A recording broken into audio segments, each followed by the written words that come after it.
Elvis was rushing between songs when he met a blind child backstage. What happened in the next 20 minutes proved that some miracles don't need sight, they need heart. It was August 15th, 1973 at the Nassau Coliseum in New York, and Elvis was in the middle of one of his most energetic performances of the year. He just finished an explosive version of Burning Love and was heading backstage for a quick costume change before his encore set. The backstage area was its usual chaos of crew members, security guards, and VIP guests. Elvis was moving quickly through the crowd, nodding politely, but focused on getting ready for the final part of his show. That's when he nearly tripped over a small figure sitting quietly in the corner. It was a little boy, maybe 6 years old, sitting perfectly still on a folding chair. While everyone else backstage was moving around, talking and trying to catch glimpses of Elvis, this child was just sitting there, his head tilted slightly as if he was listening to something no one else could hear.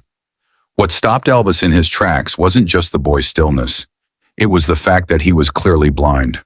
Elvis immediately knelt down in front of the child, his costume change forgotten. "Hey there, little man," Elvis said softly. "What's your name?" The boy's face lit up with the biggest smile Elvis had ever seen. "You're Elvis. I can tell by your voice. I'm Tommy Peterson, and I'm 6 years old." "Well, hello there, Tommy Peterson," Elvis said, charmed by the child's enthusiasm. "What are you doing back here all by yourself?" "My mommy brought me to hear you sing," Tommy said, his sightless eyes bright with excitement. "She's in the bathroom, but she said to wait right here and not move." Elvis looked around and noticed something that made his heart sink. Tommy was sitting in the one spot backstage where you couldn't hear the concert at all. The acoustics were terrible, blocked by equipment and concrete walls, Tommy Elvis said gently. "Can you hear the music from here?" The little boy's smile faltered slightly. "Not really, but Mommy said the important thing was just being here where you are." Just then, a young woman came rushing over looking panicked.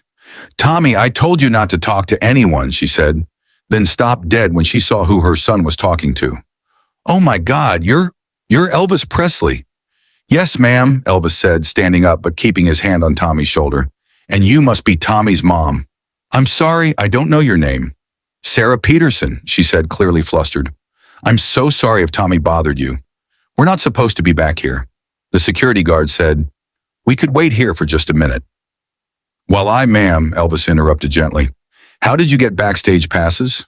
Sarah's face flushed. "We don't have backstage passes. We barely had money for the tickets. Tommy has never heard live music before. And I thought maybe if we could get closer to the stage." Elvis's heart broke a little. This mother had snuck backstage, risking getting thrown out just to give her blind son a better chance to hear music. "Tommy's been blind since birth," Sarah continued, her voice shaking. "He loves music more than anything in the world, but he's never been to a concert before. When I heard you were coming to New York, I saved up for months to buy tickets. I just wanted him to experience something beautiful." Elvis looked down at Tommy, who was sitting there with that incredible smile, completely unaware that his mother was embarrassed, or that they weren't supposed to be backstage. "Tommy," Elvis said, kneeling down again, "you said you love music. What's your favorite song?" "All of your songs," Tommy said immediately, "but especially Love Me Tender. Mommy sings it to me every night before bed." "She does?" "Well, that's one of my favorites too." That's when Elvis noticed something that changed everything. Tommy was moving his hands in the air, almost like he was conducting an orchestra. "Tommy, what are you doing with your hands?" "I'm feeling the music," Tommy said. "Matter-of-factly, when I can't hear it clearly, I can still feel it in the air. The vibrations tickle my fingers." Elvis stared at this incredible child who was so determined to experience music that he'd found a way to feel it with his hands. "Mom," Elvis said, turning to Sarah, "has Tommy ever been close to a live performance before?" "No, sir. We can't usually afford concerts and most venues, well, they're not very accommodating for children with disabilities." Elvis made a decision that would create one of the most beautiful moments in his entire career. "Tommy." Elvis said, "How would you like to come on stage with me?" Both Tommy and his mother gasped. "On stage with you? Really?" Tommy's voice was filled with wonder. "Really? I want you to feel the music the way it's supposed to be felt, right in the middle of it all." Sarah started to cry. Mr. Presley, we couldn't.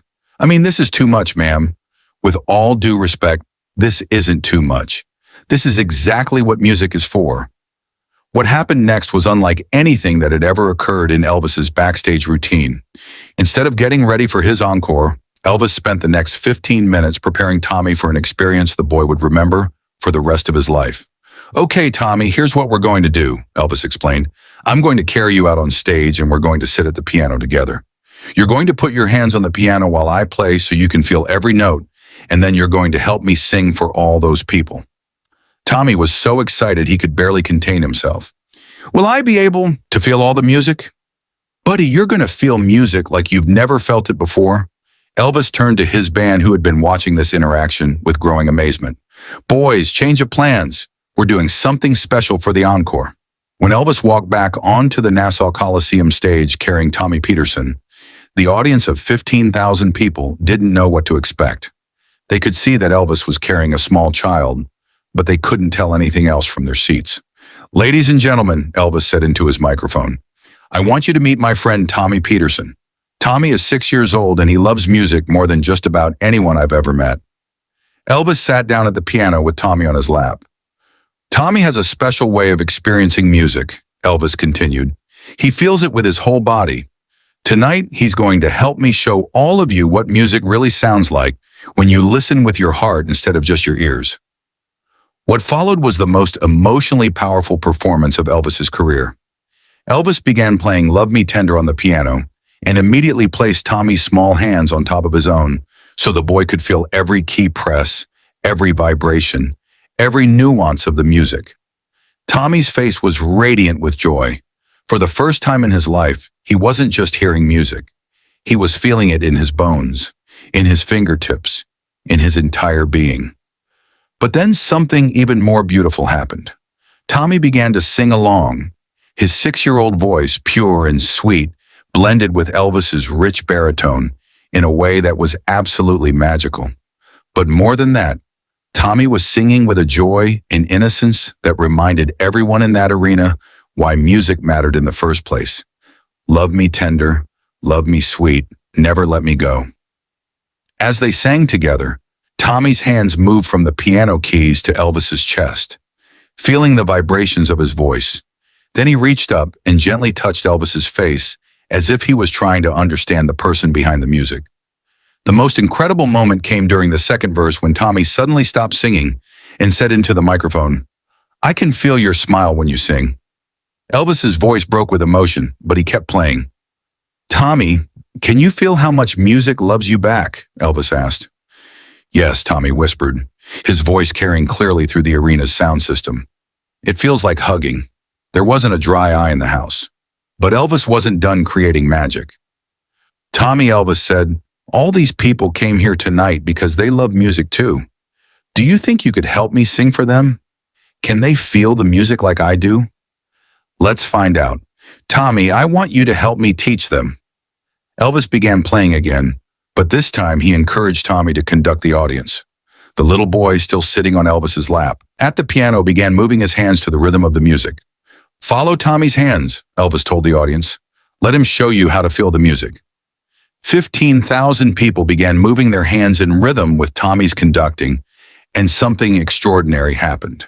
The entire arena became united in this child's way of experiencing music, not just hearing it, but feeling it with their entire bodies.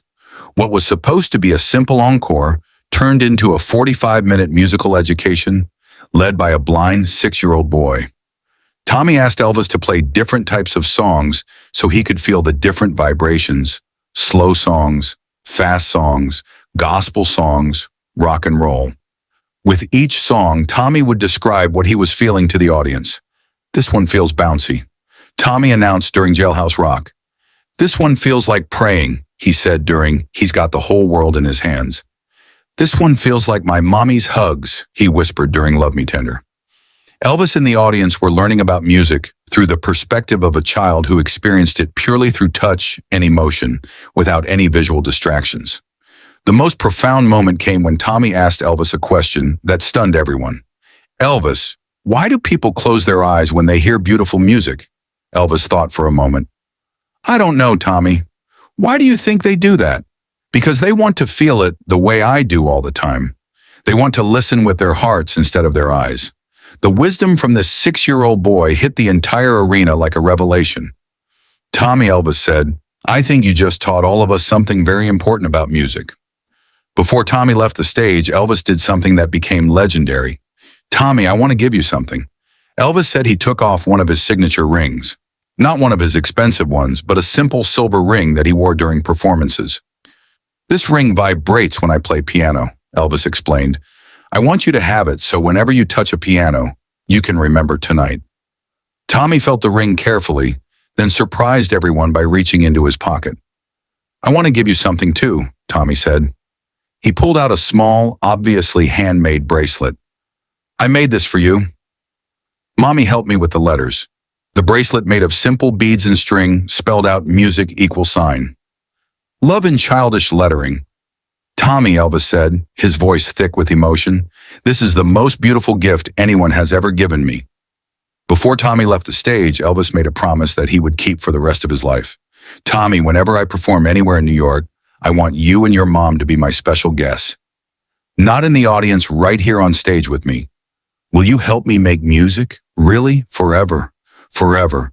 And Elvis kept that promise for the next 4 years until his death in 1977. Whenever Elvis performed in the New York area, Tommy and Sarah Peterson were his special guests. Tommy became known among Elvis's crew as Elvis's musical consultant, and his insights about experiencing music purely through feeling influenced how Elvis approached his performances. The story of Elvis and Tommy Peterson became legendary not just among Elvis fans, but throughout the music world. It was one of the first high-profile examples of making concerts accessible for children with disabilities. But more importantly, it changed how people thought about what it means to truly hear music. Tommy taught us that night that music isn't just sound, Elvis said in an interview later. It's vibration, it's emotion, it's connection. That little boy experiences music more purely than most professional musicians ever will. Tommy Peterson grew up to become a music therapist, working with children with various disabilities.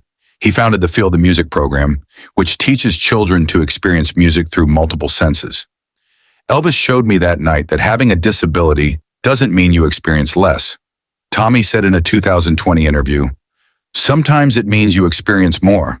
I feel music in ways that sighted people might miss because they're distracted by what they see. Tommy still has the ring Elvis gave him, and he still uses it in his work. When children feel hopeless about their disabilities, Tommy lets them hold the ring and tells them the story of the night. Elvis Presley learned about music from a blind 6-year-old boy. The story of Elvis and Tommy Peterson reminds us that the most profound experiences often come from seeing the world through someone else's perspective. It also shows us that true inclusion isn't just about accommodating people with differences. It's about recognizing that those differences might offer insights and experiences that enrich everyone. That night at Nassau Coliseum, Elvis Presley was supposed to entertain 15,000 people. Instead, a blind 6-year-old boy taught all of them, including Elvis, a deeper truth about music, joy, and human connection. Tommy Peterson couldn't see Elvis Presley, but he saw something that many sighted people miss, that music is not just something we hear, but something we feel, something that connects us all in ways that transcend our physical limitations. And maybe that's the real miracle of that night. Not that Elvis was kind to a disabled child, but that a disabled child opened everyone's eyes to a more beautiful way of experiencing the world. If this incredible story of seeing the world through different eyes moved you, make sure to subscribe and hit that thumbs up button. Share this video with someone who has taught you to experience life in a new way. What have you learned from someone whose perspective was different from yours? Let us know in the comments. And don't forget to ring that notification bell for more amazing true stories about the moments that change how we see the